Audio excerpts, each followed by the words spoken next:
क्या आपने कभी ध्यान दिया है, कुछ लोग ऐसे होते हैं जिनके सामने बैठते ही मन शांत हो जाता है और कुछ लोगों के पास जाते ही बेचैनी होने लगती है। क्या सिर्फ शब्द काम करते हैं?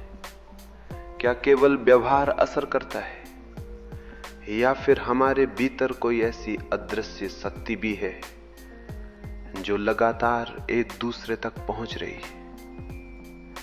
मनुष्य केवल शरीर नहीं है, केवल विचार नहीं है, वो ऊर्जा भी है। और आज हम समझेंगे एक बहुत रहस्यमय बात। आंख, ऊर्जा और प्रेम के बीच क्या संबंध है? दो प्रेम करने वाले लोग धीरे धीरे एक जैसे होने लगते हैं। हम हमेशा सोचते हैं कि आंख सिर्फ देखने के लिए है, लेकिन योग और तंत्र की दुनिया में आंख सिर्फ देखने का साधन नहीं, आंख ऊर्जा का द्वार है। आपने अनुभव किया होगा, कभी किसी की आंखों में देखकर अचानक बेचैनी हुई होगी, और कभी किसी की आंखों में इतना अपनापन लगा होगा कि बिना शब्दों के सब समझ में आ गया। क्यों? क्योंकि आंखें सिर्फ दृश्य नहीं देखती, वे ऊर्जा भी लेती और देती हैं। पूरी खुली आंख से भी ऊर्जा बहती है, पूरी बंद आंख से भी बहती है, लेकिन आधी खुली और आधी बंद आंख एक विशेष स्थिति बनाती है। आपने बुद्ध की मूर्तियों को देखा होगा, उनकी आंखें पूरी खुली नहीं होती, पूरी बंद भी नहीं होती, आधी खुली। क्यों? क्योंकि ये स्थिति प्रतीक है संतुलन की। अगर आंख पूरी खुली है तो व्यक्ति पूरी तरह बाहर है, और अगर आंख पूरी बंद है तो व्यक्ति पूरी तरह भीतर चला गया। लेकिन आधी खुली आंख दोनों के बीच पुल बनाती है, न पूरी तरह संसार में, न पूरी तरह संसार से भागकर, बल्कि बीच में जागते हुए भीतर उतरना। यही ध्यान है, यही तंत्र का विज्ञान है।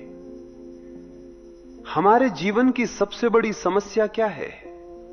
हम हमेशा आधे आधे होते हैं। जब काम करते हैं तो मन घर में होता है, घर पर बैठते हैं तो मन ऑफिस में होता है, प्रार्थना करते हैं तो मन बाजार में होता है, बाजार में होते हैं तो मन भविष्य में होता है।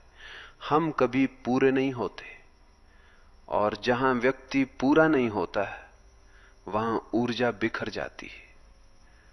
शक्ति दो हिस्सों में टूट जाती है। एक भाग बाहर जाना चाहता है, दूसरा भीतर, और दोनों एक दूसरे को काट देते हैं। यही कारण है कि आदमी थका हुआ है, कमजोर है, बेचैन है।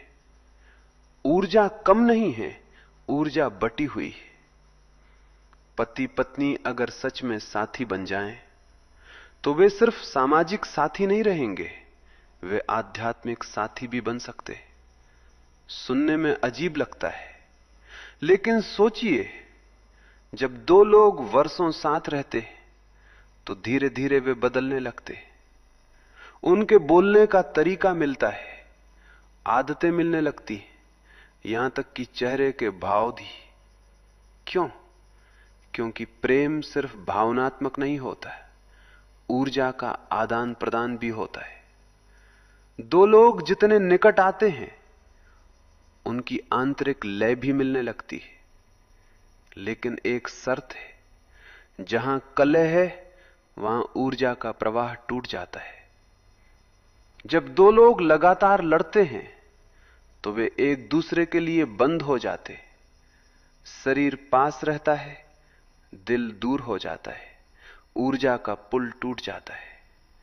यही कारण है कि बहुत लोग एक ही घर में रहते फिर भी अजनबी होते, और कुछ लोग दूर रहकर भी बहुत करीब होते। निकटता दूरी से नहीं आती, निकटता ऊर्जा से आती है। तो आज की बात बहुत छोटी लेकिन गहरी है। हम केवल शरीर नहीं हैं, हम ऊर्जा हैं, और जीवन का रहस्य है, आधे मत रहो, जो करो पूरे हो जाओ। अगर प्रेम करो, पूरा करो, अगर ध्यान करो पूरा करो, अगर जियो पूरा जियो, क्योंकि अधूरापन संघर्ष पैदा करता है और पूर्णता शांति। जहां प्रेम में स्वीकार है, वहां दो व्यक्ति धीरे धीरे एक लय बन जाते।